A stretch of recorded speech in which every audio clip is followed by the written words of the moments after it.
Boa noite, pessoal. Nós somos alunos do curso de Engenharia Mecânica e hoje iremos apresentar o trabalho da disciplina de Metodologia do Trabalho Científico.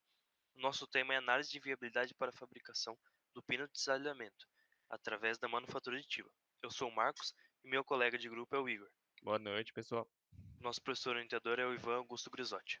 Bom, o objetivo do nosso trabalho é analisar a viabilidade da substituição de pinos de desalhamento fabricados hoje comumente em aço através da manufatura aditiva para fabricação em polímeros.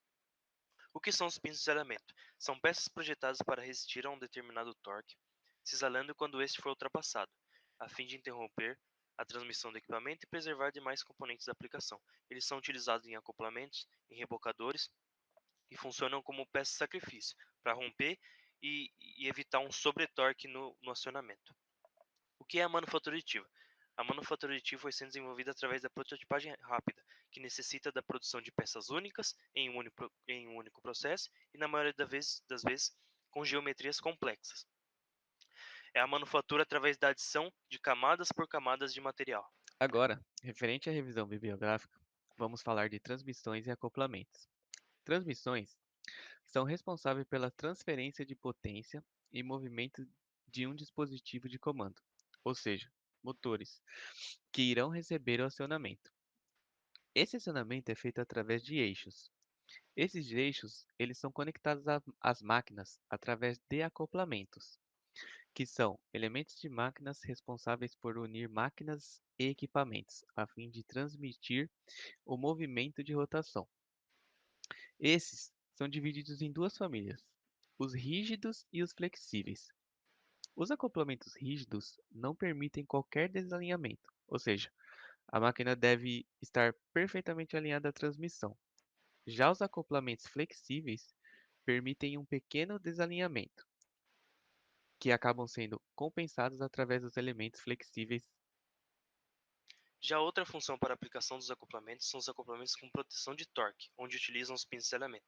Esses pinos de desalhamento são projetados para cisalhar em determinado torque e interromper a transmissão do acionamento, e assim preservar os demais componentes do acionamento. Então ele funciona como uma peça-sacrifício. Ele irá quebrar antes de acontecer uma sobrecarga em todo o equipamento, preservando as peças de maior importância. O cisalhamento é dividido em dois tipos, cisalhamento duplo e cisalhamento simples. Os pinos de cisalhamento são submetidos, na maioria das vezes, em cisalhamento simples, assim como na figura B, duas chapas e um pino no meio.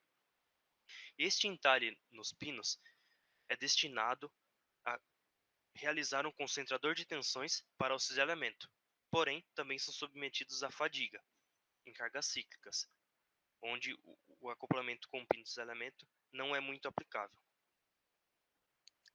Tratando de manufatura aditiva, que foi desenvolvida através da prototipagem rápida, trazendo um novo princípio de fabricação denominado manufatura aditiva, também conhecido popularmente como impressão 3D.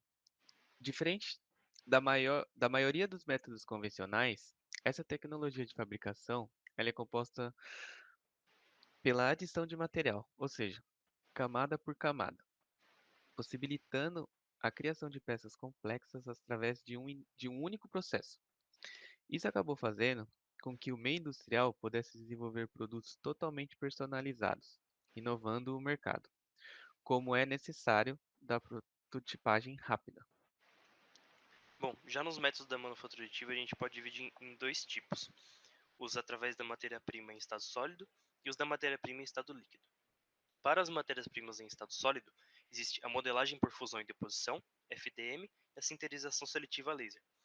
A FDM é utilizado matéria-prima no formato de filamentos, sendo depositados camada por camada. Então, utiliza, na maioria das vezes, polímero em formato de filamento. Na sinterização seletiva a laser, é utilizado o pó, que é endurecido através de um laser. Então, é depositado a matéria-prima em formato de pó, o laser enrijece essa matéria-prima, depois outra camada de pó e enrijece novamente, até formar a peça final. Já para a estereolitografia, é utilizado uma resina fotocurável através de luz UV, em estado líquido. Então, assim como a sinterização seletiva laser, é aplicada a resina, depois essa luz UV endurece a resina e novamente uma outra camada de resina, formando a peça final. Os passos para a execução do nosso trabalho será: primeiro passo, análise e definição do material. Nós iremos buscar entre os materiais disponíveis um material com maior fragilidade, um material pouco dúctil. Então, ele precisa ter a característica de cisalhar e não de deformar, para atender a nossa aplicação. Já no passo 2, iremos fazer um ensaio destrutivo de tração em alguns corpos de prova, a fim de conhecer a repetitividade da peça produzida, onde deseja-se determinar a variabilidade das propriedades mecânicas, para estimar a porcentagem de variação de torque que poderá ser apresentada para o cisalhamento do pino. O terceiro passo será a aplicação de força isolante a uma peça impressa, a fim de determinar a resistência e isolamento do material.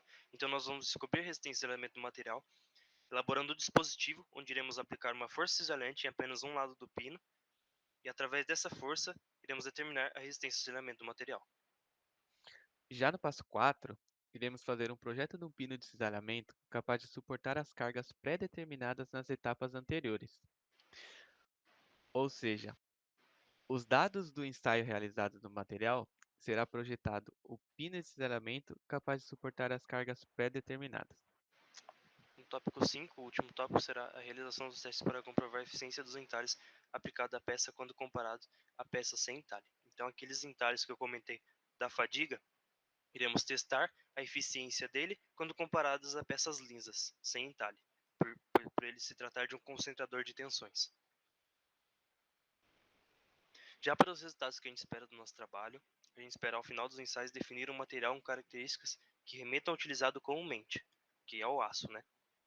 Analisar e testar formas de impressões e preenchimento de material diferente através dos nossos ensaios, analisar a repetitividade estrutural e mecânica dos materiais para os métodos de impressão utilizados, que seria o ensaio de tração, o comportamento dos corpos de prova para as formas construtivas diferentes quando submetidos à tração e ao cisalhamento, que seria os entalhes, e assim, através dos dados obtidos, projetar o pincelamento que melhore a suportar as cargas aplicadas.